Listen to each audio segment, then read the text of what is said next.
بسم اللہ والصلاة والسلام علی رسول اللہ۔ علماء کا آپس میں اختلاف ہوتا ہے، رہا ہے اور ہوگا، لیکن ہم کسی کی توہین نہ کریں۔ اپنی رائے دے سکتے ہیں لیکن توہین نہ کریں۔ ایک مرتبہ حضرت خالد بن ولید رضی اللہ عنہ جو اونچے کمانڈر تھے، ان کے سامنے کسی نے غیبت کی عمر بن العاص کی رضی اللہ عنہ۔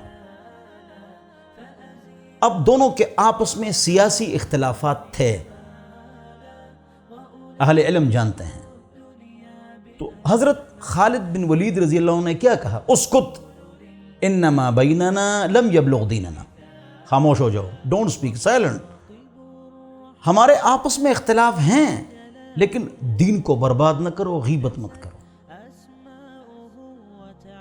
بعض اوقات سخت جملہ بھی عالم سے نکل جاتا ہے، مجھ سے بھی، ہر عالم سے۔ مستقل جملے نکالے وہ تو غلط ہے، لیکن اس طرح بات نکل جاتی ہے۔ آپ نے رائے دینی ہے، نصیحت کرنی ہے، لیکن گستاخی نہیں کرنی ہے۔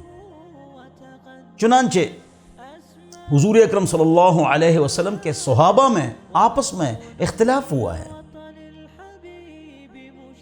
اس کی بہت بڑی مثالیں ہیں، بخاری شریف میں ہے، لا یصلین احدکم العصر الا فی بنی قریظہ۔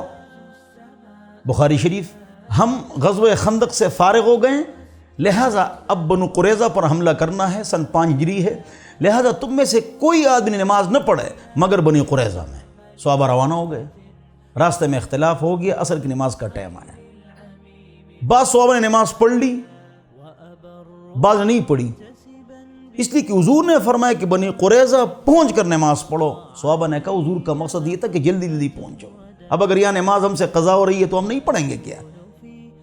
حضور اکرم صلی اللہ علیہ وسلم تک یہ اختلاف پہنچ گیا، حضور خاموش ہو گئے صلی اللہ علیہ وسلم۔ تو یاد رکھو، بار بار میں نے کہا ہے کہ دلیل کی طاقت گولی اور گالی سے زیادہ ہے۔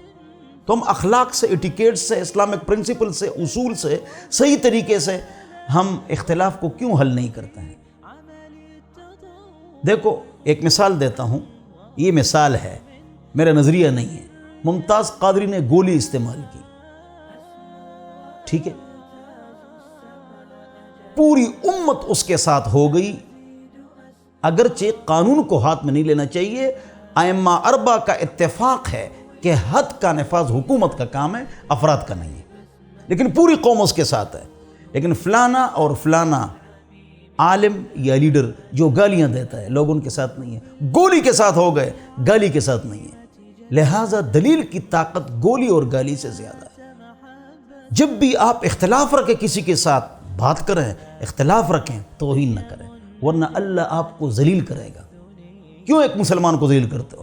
چاہے جو بھی لیڈر ہے، بے دین لیڈر ہے لیکن کلمہ پڑھتا ہے، اس کی تصویر کتے کی بنانا، گدھے کی بنانا، یہ اس کی توہین ہے۔ اختلاف رکھیں، اختلاف آپ رکھیں گے، علماء سے بھی رکھیں، سیاسی، لیکن دلیل کے ساتھ۔ اس کا کارٹون بنانا اور اس کی مخالفت کرنا، گالیاں دینا اچھی بات نہیں ہے۔ تو یاد رکھیں، اگر آپ نے خود کچھ بننا ہے یا کسی کو بنانا ہے یا اپنے گھر کے سسٹم کو بنانا ہے، دلیل، اخلاق، ایٹیکیٹس، پرنسپلز، اس سے آپ کامیاب ہوں گے۔ آپ گالیوں سے کامیاب نہیں ہو سکتے ہیں۔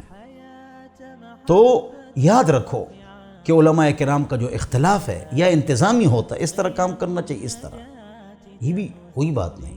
یا اختلاف جو ہوتا ہے وہ فروعی ہوتا ہے، مسائل کا، خون سے ٹوٹتا ہے یا نہیں ٹوٹتا۔ یا اختلاف جو ہوتا ہے وہ پیٹ کا ہوتا ہے، فلانی چیز پیٹ والی اسلام میں ہے یا نہیں ہے۔ یہ کفر و شرک کا اختلاف نہیں ہے۔ ہم نے امت کو جوڑنا ہے اور علماء سے محبت کرنی ہے۔ ہم رب کے ہیں، رب ہمارے ہیں، ہم سب کے ہیں، سب ہمارے ہیں۔ امت کو جوڑنا ہے۔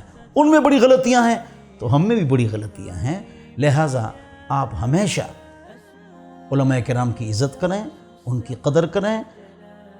آپ کا ان کے ساتھ اختلاف ہو تو دلیل کے دامن کو نہ چھوڑو، اور گالی، گولی اور بے عزتی اور کارٹون بنانا، ان باتوں سے بچو۔ اللہ مجھے اور آپ کو عمل کی توفیق عطا فرمائے۔